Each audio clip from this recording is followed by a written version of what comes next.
रहीम। अब देखिए, अब कुछ और MCQs बन रहे हैं। The change in definite variable require the definite change in independent variable through the definite rule is called function. देखिए, ये फंक्शन की तारीफ है, लेकिन उसको कुछ अलग अंदाज से पेश किया गया है, तो लिहाजा ये ऑप्शन नंबर बी करेक्ट होगा। इस MCQs में मुझे डाउट लगता है, क्योंकि इसमें ये 0.5 है। तो जब आप डिस्टेंस फाइंड करोगे, आपको फंक्शन गिवन है f of t equal to s given है, ठीक है। सबसे पहले उसने पॉइंट आप फंक्शन में पुट करोगे एफ ऑफ ज़ीरो, लेकिन ज़ीरो पे आपने डिस्टेंस चेक करनी है। ज़ीरो पे डिस्टेंस क्या है? ज़ीरो है। फिर आपने 0.5 पे चेक करना होता है। फिर 0.5 पे अगर आप डिस्टेंस की वैल्यू देके 24 है, फिर इन दोनों को सब्ट्रैक्ट करोगे तो वो आपकी क्या आएगी? रिक्वायर्ड डिस्टेंस आएगी। और एक है 24 में से 0, ये आएगा 24। तो ऑप्शन नंबर सी क्या है? करेक्ट है। अब आते हैं MCQs नंबर 3 की तरफ। अब क्या कहते हैं कि डिस्टेंस आप फाइंड करें, वही रिज़ल्ट है। एफ ऑफ टी जो है वो एस की इक्वल है, ठीक है। अब एफ ऑफ 0.5 पे वैल्यू आपने चेक करनी है। 0.5 पे है 24, और आपने दोबारा 1 पे चेक करना है। 1 पे है 54। इन दोनों को सब्ट्रैक्ट करोगे, F of 1 minus f of 0.5, ये होगा 54 में से क्या सब्ट्रैक्ट होगा? 24। तो आपके सामने जो रिज़ल्ट आएगा वो कितना आएगा शाबाश? 30, क्योंकि इन दोनों का रिज़ल्ट क्या आता है? 30। तो ये ऑप्शन करेक्ट होगा। अब आते हैं एफ इज़ वही रिज़ल्ट है। अब आपने चेक करना है, एफ ऑफ 1 पे चेक करना है। एफ ऑफ 1 पे 54 है, और आप दूसरा रिज़ल्ट आपने क्या चेक करना है? 1.5 पे। तो 1.5 पे क्या रिज़ल्ट है? 1.5 पे रिज़ल्ट है 88। इन दोनों को सब्ट्रैक्ट कर दोगे तो सब्ट्रैक्शन से जो रिज़ल्ट आएगा वो आएगा 38। ठीक हो गया जी। अब आपने नेक्स्ट MCQs चेक करनी है जी। वही रिज़ल्ट है। पहले आपने एफ ऑफ टू पे क्या है? 120 है, और इससे ये सब्ट्रैक्ट करोगे 12 जमा 32 आएगा। करेक्ट हो गया जी। The average rate of change is obtained by dividing the change in dependent variable by the change in। ये आसान सा रिजल्ट है। किस तरह होता है average rate of change? dy/dx इसकी रिप्रेजेंटेशन है। किस तरह होता है? F of x plus H minus f of x की नीचे h को डिवाइड करते हैं, यानी डिपेंडेंट वेरिएबल में चेंज को इंडिपेंडेंट वेरिएबल के चेंज से क्या करते हैं? डिवाइड करते हैं। The average rate of change is obtained by dividing the change in dependent. यहाँ पे क्या आएगा? डिपेंडेंट आएगा। उधर आपको रिजल्ट कुछ और लग गया था।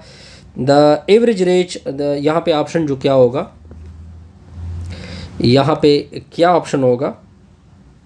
अब देखिए, यहाँ पे एवरेज रेट ऑफ चेंज आएगा, ठीक है। वही MCQs है, अब आपको मुख्तलिफ तरीक़ों से पेश किया जा रहा है। The average rate of change is obtain by subtracting the change in dependent. यहाँ पे सब्ट्रैक्शन का जिक्र होगा, क्योंकि चेंज बेसिकली सब्ट्रैक्शन होता है। ये अब प्रॉपर इसकी नोटेशन आ गई, del y by del x। ये क्या होता है? F of x plus delta x minus f of x। C option correct होगा, क्योंकि चेंज इन सी ऑप्शन नहीं, डी ऑप्शन करेक्ट होगा। चेंज इन डिपेंडेंट फंक्शन में चेंज को और डेल्टा एक्स के चेंज से क्या करोगे? डिवाइड कर दोगे। अब आते हैं MCQs नंबर 11 को। अब यहाँ पे एवरेज रेट ऑफ चेंज क्या होता है? डेल्टा वाई के नीचे डेल्टा एक्स होता है। The average rate of change which is measure always the approximate rate of change. अब आपको ये बताया जा रहा है कि जो एवरेज रेट होता है वो बेसिकली अप्रॉक्सीमेट चेंज को रिप्रेजेंट कर रहता है। वो बेसिकली स्लोप होता है सेकेंड लाइन का। किसका स्लोप होता है? सेकेंड लाइन का। A curve at particular point is the instantaneous rate of change at the particular point is called। अब देखिए, ये जब करो के ऊपर पर्टिकुलर पॉइंट आएगा और फिर भी आप रेट ऑफ चेंज का जिक्र करोगे, लेकिन साथ साथ इंस्टेंटेनियस लगेगा, तब वो स्लोप ऑफ क्या होगा? टेंजेंट लाइन होगा। एक होता है स्लोप ऑफ सेकेंड लाइन, वो एवरेज रेट होता है। जो स्लोप ऑफ टेंजेंट लाइन होता है वो किसी कर्व के ऊपर आप एग्जैक्ट चेंज को फाइंड करते हैं। अब देखिए find the average rate of change. बस आपने क्या करना है जी, यहाँ पे x की वैल्यू प्लग करनी है, यहाँ पे डेल्टा x की वैल्यू प्लग करनी है, तो 2 × 1 डेल्टा x की जगह 2 और फिर -6 तो 4 आएगा, -2 इसका आंसर होगा। ठीक हो गया जी। अब आते हैं next MCQ। Find the average rate of change as. अब आपको ने डेल्टा x की जगह ये वैल्यू पुट करनी है, x की जगह ये, तो 2 × 2 होगा, डेल्टा x की जगह 3 होगा, फिर -1, 2 दूने 4, 4 जमा 3 7, 7 में से 6 निकाल दो 1 आएगा ना, तो ये इसका रिजल्ट आएगा। Find the average rate of change of this. देखिए यहाँ 3 दूने 6 होगा, डेल्टा x की जगह +3 होगा, फिर -6 होगा, ये दोनों कैंसिल होंगे, तो 3 इसका आंसर बनेगा जी। आसान sir. Find the average rate of change. यहाँ पे x की जगह ये 2 होगा, डेल्टा x की जगह 3 होगा, फिर -6 होगा, 5 में से 6 को सब्ट्रैक्ट कर दोगे -1 आएगा। आसान सा रिजल्ट है। अब आते हैं नेक्स्ट से, the instantaneous rate of a change of function at a point. अब देखिए इंस्टेंटेनियस रेट जब भी बात होगी डेरिवेटिव की तरफ आ जाएगी, या डेरिवेटिव कहोगे या आप उसको स्लोप ऑफ टेंजेंट लाइन भी कह सकते हैं। Is the derivative of a function at that point p is called. तो p जो होता है eight that point p is called, rate of change तो नहीं हो सकता, स्लोप ऑफ सेकेंड लाइन, ये दोनों ऑप्शन तो गए बाहर। ठीक है, the slope of tangent line, the slope of tangent line, the derivative of function at that point, वो basically slope of tangent line होता है। यहाँ पे डी ऑप्शन भी करेक्ट नज़र आ रहा है। यहाँ पे डेरिवेटिव की डिफिनीशन है, देखिए डेरिवेटिव जो होता है वो एफ डैश ऑफ एक्स से रिप्रेजेंट करते हैं।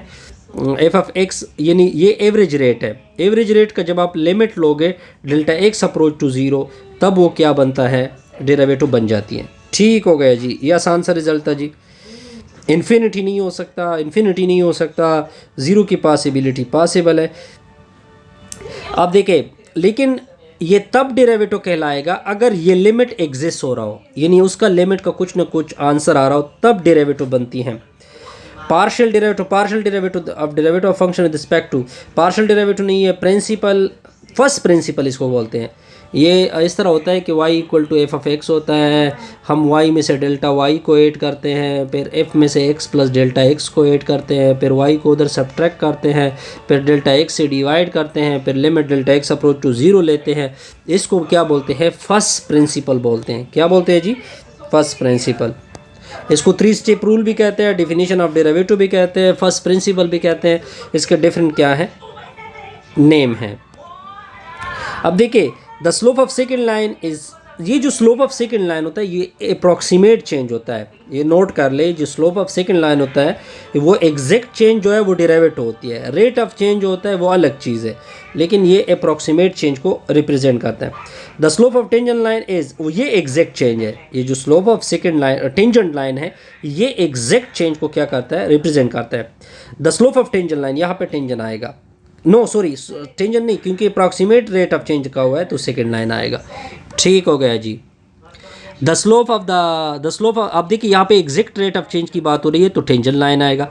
The process of finding the derivative, जब आप किसी फंक्शन की डेरिवेटिव निकालते हैं तो बेसिकली वो एक डिफरेंटिएशन बन जाती हैं। यानी आपको अगर आप क्वेश्चन में देखें तो आपको कहा होगा कि डिफरेंशिएट का मतलब डेरिवेटिव निकाल दे। अब देखिए जो सिंबल ऑफ डेरिवेटिव होता है ये बार बार मैं डिस्कस कर रहा हूँ, एफ डैश ऑफ एक्स से इसको रिप्रेजेंट करते हैं, या वाई डैश बोलते हैं, या d y by d x बोलते हैं, डिफरेंट नाम है। एफ डैश ऑफ एक्स किस तरह रीड होता है कि आप डेरिवेटिव ले रहे हैं फंक्शन का विद रिस्पेक्ट टू एक्स, तो बी ऑप्शन करेक्ट है। D y by d x मतलब ये होता है कि आप वाई की डेरिवेटिव ले रहे हैं विद रिस्पेक्ट टू एक्स, तो वाई प्राइम भी इसको बोल सकते हैं क्योंकि d y by d x क्या है, बेसिकली वाई प्राइम है। या इन अदर वर्ड आप इसको derivative with respect to x भी बोल सकते हैं, तो डी ऑप्शन क्या होगा, करेक्ट होगा।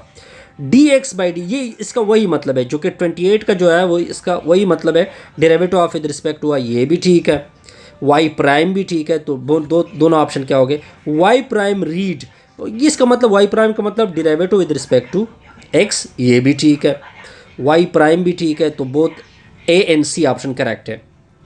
इंस्टेंटेनियस रेट ऑफ चेंज, एक होता है एग्जैक्ट रेट ऑफ चेंज और इंस्टेंटेनियस रेट ऑफ चेंज, ये एक ही बात हो रही है।